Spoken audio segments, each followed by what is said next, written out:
Okay, so we're going to continue. We have another portion of the remembrance of the Holocaust. Just one second.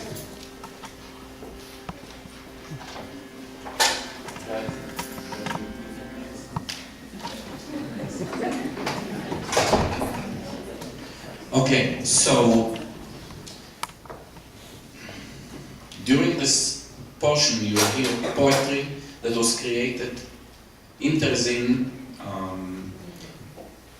and also, as I told you, you'll see artwork by adults and children. The children were students of Friedrich Bandis.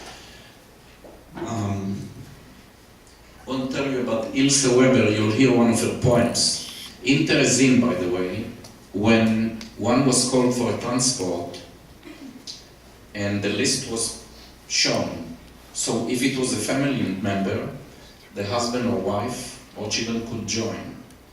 And the husband was put on a list and his wife chose to join him. Of course they were separated in Auschwitz, but people suspected that the terror that was in Auschwitz, but they did not know for sure, and the propaganda was it's a nice family place and you will be together. So many people volunteered. Edith Kaus, actually, this great pianist that was our teacher in Israel, she was on a list, and the elder, she volunteered. She was not on the list, her husband was on the list, and the elder, the first elder, Jakob Edelstein, took her to the side and said, "You cannot be on this." She said, "But I want to risk my husband to a family like this." "You are not on it. You are not joining." And she got off and she survived. But Ilse Weber volunteered to join, and the only one that survived was the husband. They lost the children and her. She was a wonderful poet. There are many poems that we have by her, but we'll read one, and I just want to tell you. Now, the last thing I want to say, the wealth of art and music, at that point the Germans already realized they are going to use it for the propaganda, how well they treat the Jews. So they build it up, they put shops, there were fronts, and that day there were nice things to buy.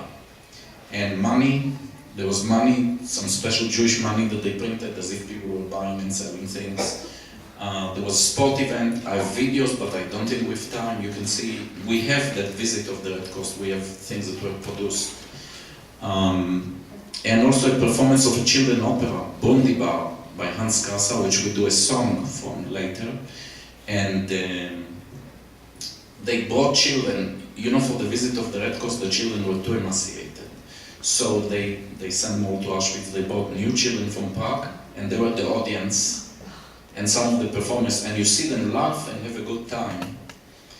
And shortly after they sent them out. And also that was when the artist and Hans Krasser himself and many others were all sent because they did what they were supposed to. But at the prime of activities, this is beyond belief. It was the only place that they allowed them to compose, perform.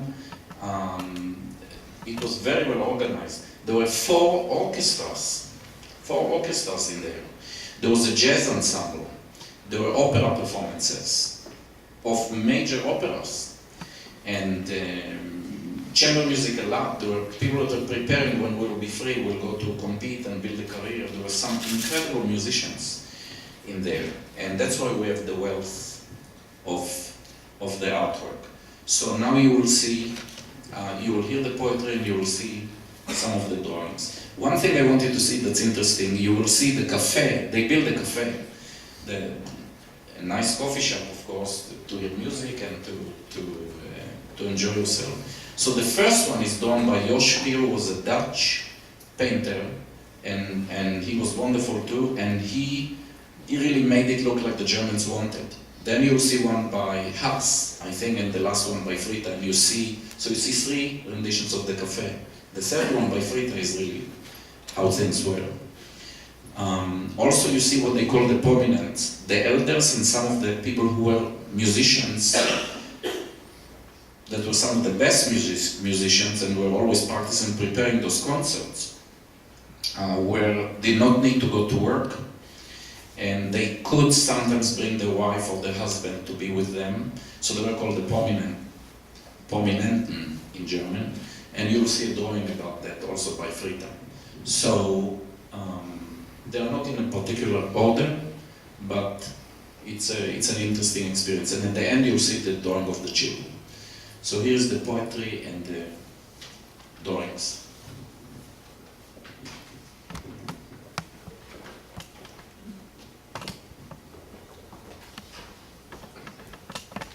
By Ilse Weber. I wander through Theresienstadt, my heart a lump of lead. The road all of a sudden ends near where the fortress stands. There, on the bridge, I stop and gaze across the valley below. I'd like so much to walk beyond, to go back home just now. Home. So beautiful a word. My heart cries out aloud. They took my home away from me, and now I am without. I turn away, bewildered, tired. My heart is torn with pain. Theresienstadt, Theresienstadt. When will the suffering end, and when will we be free again?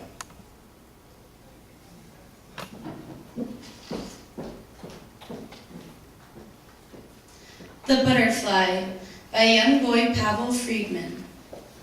For 7 weeks I've lived in here, penned up inside this ghetto. But I have found what I love here. The dandelions call to me, and the white chestnut branches in the court. Only I never saw another butterfly. That butterfly was the last one. Butterflies don't live in here, in the ghetto.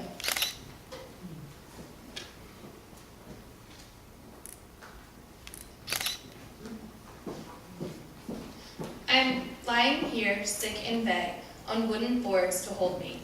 My body's weak and skeletal, but my soul is free. My limbs are weak from lying in a body racked with needs. Theresienstadt is where I am living, but my soul is free. What I once was is forgotten. I do not complain of what they took from me, for I am reaching for the heavens, and my soul is free. By Greta Schmalwolf.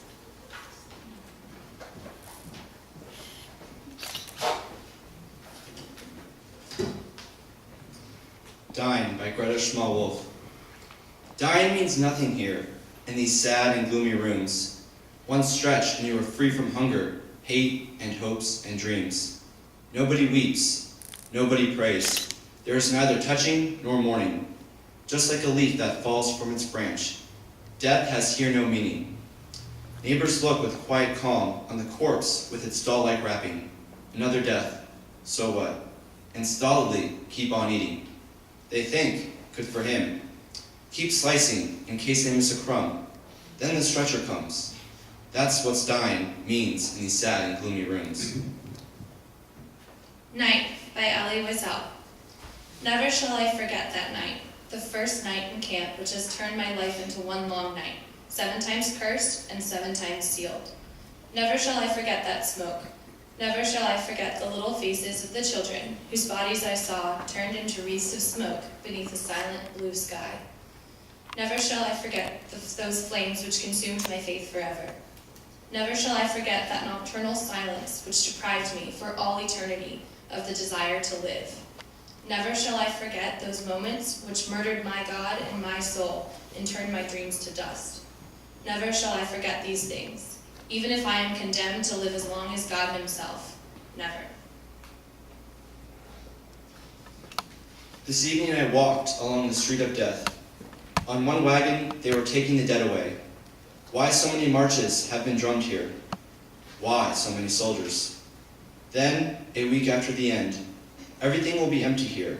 A hungry dove will peck for bread. In the middle of the street will stand an empty, dirty hearse.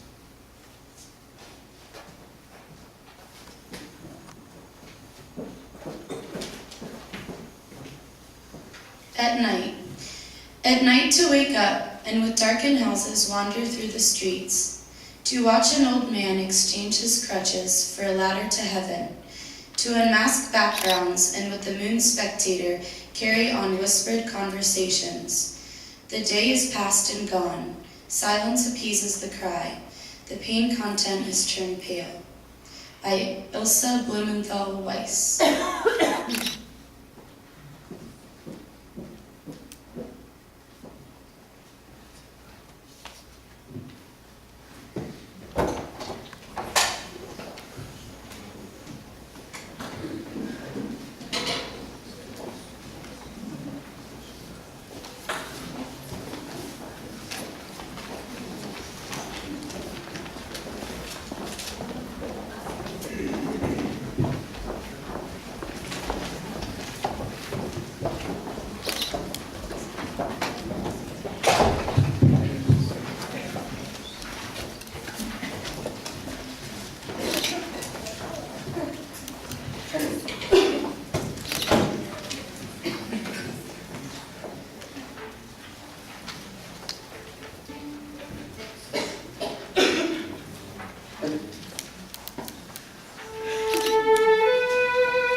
Oh